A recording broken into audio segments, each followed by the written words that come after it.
Hello বন্ধুরা, welcome back to my channel inner soulmates. আমি মৌ আজ আবারও একটু নতুন ভিডিও নিয়ে চলে এসেছি। আজ আমাকে একটু বাড়ি যেতে হচ্ছে। কেন যাচ্ছি তার রিজনটা আপনারা ভিডিওটা পুরোটা দেখলেই বুঝতে পারবেন। আসলে আমার প্রচুর আবদারে আজ আবারও রং তুলি নিয়ে বসতে হলো। কিছু জিনিস ওর জন্য বানিয়ে দিতে হবে ওর আবদারে। ঠিকই ধরেছেন, আসলে আমার হাজব্যান্ডের জন্য যে পাঞ্জাবিটা আমি বানিয়েছিলাম ওটা দেখে প্রচুর খুব পছন্দ হয়েছে, তাই তার আবদারে তার জন্য ওরম একটা পাঞ্জাবি বানাতে আমাকে বসতে হলো। তাই পুচুর সাথে সাথে আমি ভাবলাম যে বাপির জন্য একটা করে দিই। বাপিরটা ঠিক একটা প্ল্যানে ছিল না, যাই হোক ওটার উপরেও একটু হালকা ওয়ার্ক করে দিয়েছিলাম, তো সেটা দিতেই আজ বাড়িতে আমার যাওয়া। তো চলুন দুটো পাঞ্জাবির ফুল ওয়ার্কটা আপনাদের সাথে আজ শেয়ার করব। কিভাবে পাঞ্জাবির ওপর কলকা ওয়ার্কগুলো আমি করেছিলাম, আর কাজটা কমপ্লিট হওয়ার পর পুরো আউটকামটা কেমন এলো আপনারা কিন্তু জানাতে অবশ্যই ভুলবেন না। তো চলুন ঝটপট কাজটা শুরু করা যাক।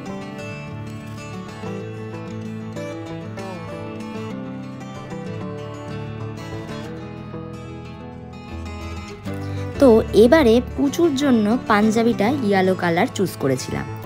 আমি অলওয়েজ আগে থেকেই স্কেচ করে নিই। আসলে এই ধরনের কাজ তো রেগুলার ওয়াইজ করি না, তাই খুব একটা সরগত নয়। যদি বাই চান্স কিছু একটা উল্টোপাল্টা হয়ে যায়, তাই আগে থেকে এঁকেই তার ওপর কালারটা করি। আমি এখানে রেড কালারের অ্যাক্রিলিক কালারটা ইউজ করেছি, আর তার সাথে কালার মিডিয়াম 2টা মিশিয়ে পুরো ওয়ার্কটা করেছিলাম। এইভাবেই একটা পাতা ও ফুলের একটা লাইট কলকা দেওয়ার চেষ্টা করেছি। আর আমি এখানে 00 সাইজের ব্রাশটা ইউজ করেছিলাম। এইভাবেই আস্তে আস্তে কাজটা করেছি। আমি কিন্তু প্রত্যেকটা ওয়ার্কই খুব লাইট রাখার চেষ্টা করি, যাতে যারা বিগিনার্স আছেন তারাও যাতে খুব ইজিলি বাড়িতে এগুলো দেখে করতে পারেন। আর কাজটা হয়ে যাওয়ার পরে 48 আওয়ার্স রেস্টে রেখে তারপর ব্যাক সাইডটা আমি আয়রন করে নেব। আর যখন আমি ওয়াশ করি তখন কিন্তু অলওয়েজ মাইল্ড শ্যাম্পু বা ইজি ইউজ করে থাকি, যাতে করে কালারটা অনেক দিন ভালো থাকে, ফেড না হয়। আর অলওয়েজ কালার মিডিয়ামটা ইউজ করি যাতে কালারটা ফেড। আর অনেকেই আমার কাছে জিজ্ঞেস করেছেন পুচু আমাদের কে হয়। ও হচ্ছে আমার জাতুতো দাদার ছেলে হয়। তো যেহেতু একটু বাচ্চা সবেই 1-এ উঠলো, তো তার জন্যই ভেবেছিলাম একটু লাইট কিছু ওয়ার্ক করব। আর বেশি হেভি ওয়ার্কটা বাচ্চাদের সাথে খুব একটা ভালো যায় না। তো কথা বলতে বলতে দেখুন একটা সাইড মোটামুটি আমার হয়ে এসছে। এইভাবে কিন্তু আমি এই সাইডটাও করে নেব। আর আরও একটা ইনফরমেশান আপনাদের জানিয়ে রাখি, আমি কিন্তু একজন প্রাইভেট টিউটার, বাড়িতে টিউশন দিয়ে থাকি। আর আমার আপকামিং ব্যাচ স্টার্ট হতে চলেছে কামিং এপ্রিল থেকে, যেটা নতুন সেশনের ICSE, ISC এবং CBSCদের ম্যাথস এবং সায়েন্স গ্রুপ আমি পড়িয়ে থাকি। আর 11-12-এর বায়োলজি আর নিট প্রিপারেশন দিয়ে থাকি। যারা যারা আমার লোকেশানে থাকেন তারা যদি ইন্টারেস্টেড থাকেন তাহলে কিন্তু আমার সাথে অবশ্যই যোগাযোগ করতে পারেন। আমি ডিটেলসটা প্রোভাইড করে দেবো, তবে ফোন নাম্বার আমি ইউটিউবে মেনশন করছি না। আপনারা কমেন্ট করে জানালে আমি পার্সোনালি ইনবক্স করে দেবো তাদের সে। আর আমার লোকেশনটা হচ্ছে মধ্যমগ্রাম। তো দেখুন কথা বলতে বলতে আমার মোটামুটি অনেকটাই কাজ এগিয়ে এসছে। এবার ভেতরের দিকে যে কলকাগুলো দিচ্ছি সেটা একটু লাইটের ওপর রাখছি, যেহেতু বাইরের ওয়ার্কটা একটু হেভি আর ভেতরেরটা লাইটের ওপর রাখলাম।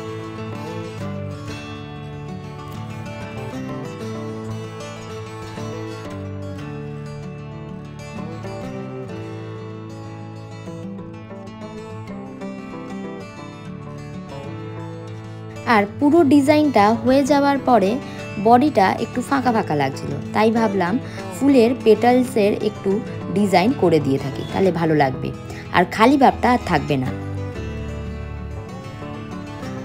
আর ভিতরের বার্ডসগুলোকেও একটু গ্রিন দিয়ে করে দিলাম। জিনিসটাও বেশ ভরাট হলো আর দেখতেও ভালো লাগলো। আর প্রত্যেকটা ডালপালা কলকাগুলোতে সামান্য একটু গ্রিন দিয়ে দিলাম। যেহেতু আমার বাবার বাড়ি মোহনবাগান সাপোর্টার, তাই রেড অ্যান্ড ইয়েলো কম্বিনেশনটা কেমন যদি মনে করে, তাই একটু গ্রিনেরও টাচ দিয়ে দিলাম। জিনিসটা অনেক ব্রাইট লাগবে আর বাচ্চা মানুষ একটু কালারফুল পরলেও দেখতে ভালো লাগবে। এরপর একটু গোল্ডের মেটাল টাচও দিয়ে দিলাম প্রত্যেকটা বার্ডসের ওপর, যাতে করে জিনিসটা আরও বেশি ফোটে।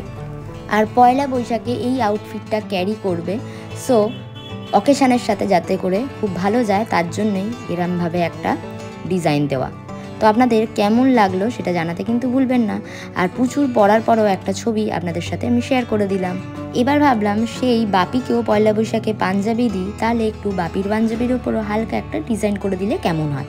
আর বাপির পাঞ্জাবির কাপড়টাও ছিল সম্পূর্ণ একটা আলাদা, একটু ময়ূরপক্ষী টাইপের ছিল, কালারটা চেঞ্জ হয়। তাই বাপি খুব একটা ডিপ কালার পরে না, তাই হালকার ওপরে পাঞ্জাবি কিনে আমি সিলভার মেটালিক কালার দিয়ে একটা লাইট ওয়ার্ক করে দিয়েছিলাম, সেই একই 00 সাইজের ব্রাশ দিয়ে। তবে এই কলকা করতে আমাকে কিন্তু বেশ ভোগান্তি পোহাতে হয়েছে, কারণ দুদিকের ডিজাইন কিছুতেই মেলে না, একদিকে একটু সরু হচ্ছে তো একদিক বেঁকা হয়ে যাচ্ছে।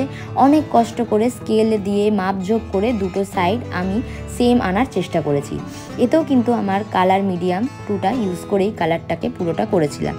আর একটা ইনফরমেশান জানিয়ে রাখি, আমি কিন্তু আমার বাড়িতেও ড্রয়িংয়ের ক্লাস দিয়ে থাকি অনলি সানডে করে। যারা আমার কাছ থেকে ড্রয়িং শিখতে আগ্রহী তারাও কিন্তু একইভাবে আমার সাথে যোগাযোগ করতে পারে। তো দেখুন, কথা বলতে বলতে পাঞ্জাবির অনেকটা কাজই এগিয়ে এসছে, মানে একটা সাইড মোটামুটি ফিনিশের দিকে।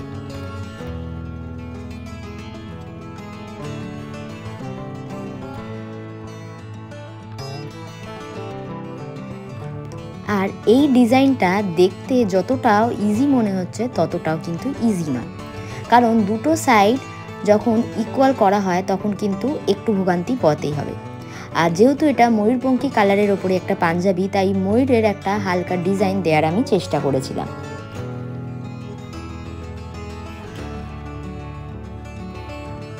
আর বাবার বয়সের সাথে ম্যাচ করেই আমি এই ধরনের একটা ওয়ার্ক করেছিলাম লাইটের উপরে।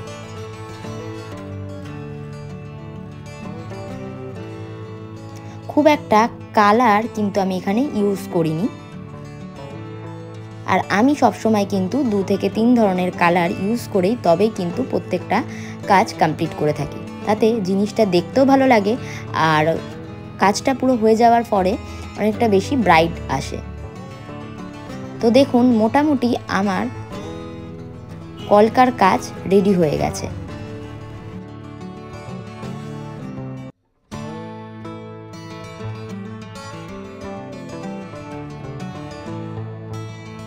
কাজটা মোটামুটি কমপ্লিট হয়ে যাওয়ার পর দেখে আমার মনে হচ্ছিল খুব একটা ফোটেনি, তাই ভাবলাম একটু গ্রিনের টাচ দিয়ে কেমন লাগে।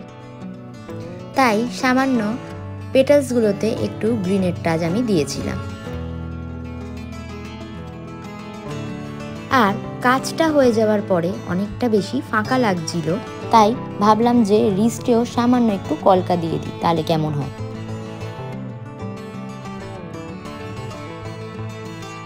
পুরো পাঞ্জাবিটা হয়ে যাওয়ার পর আপনাদের কেমন লাগলো সেটা কিন্তু অবশ্যই জানাবেন। আর পাঞ্জাবিটা পরার পর আমার বাপি এবং পুচুকে কেমন লাগছিল সেটাও কিন্তু আপনাদের সাথে আমি তুলে ধরব।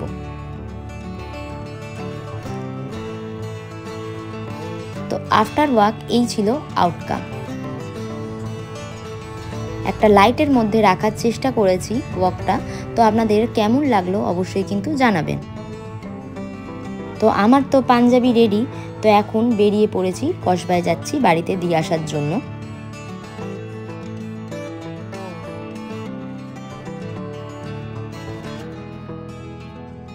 আর দেখুন, মেট্রোর কাজও অনেকটা কমপ্লিট হয়ে এসছে আমাদের সাউথ কানেক্টর রুবি। মেট্রোটা হয়ে গেলে আমারও অনেকটা সুবিধা হবে বাড়ি আসতে। যাই হোক, বাড়িতে এসে গেছি, বাপিকে পাঞ্জাবিটা পরিয়েও দিয়েছি, ঠিকঠাক সাইজ হয়েছে কিনা দেখার জন্য, আর পরেও কেমন লাগছে সেটাও কিন্তু আপনারা জানাবেন। আর তার সাথে পুচুকেও ইয়েলো পাঞ্জাবিটা পরিয়ে কেমন লাগছে সেটাও কিন্তু আপনারা জানাতে ভুলবেন না।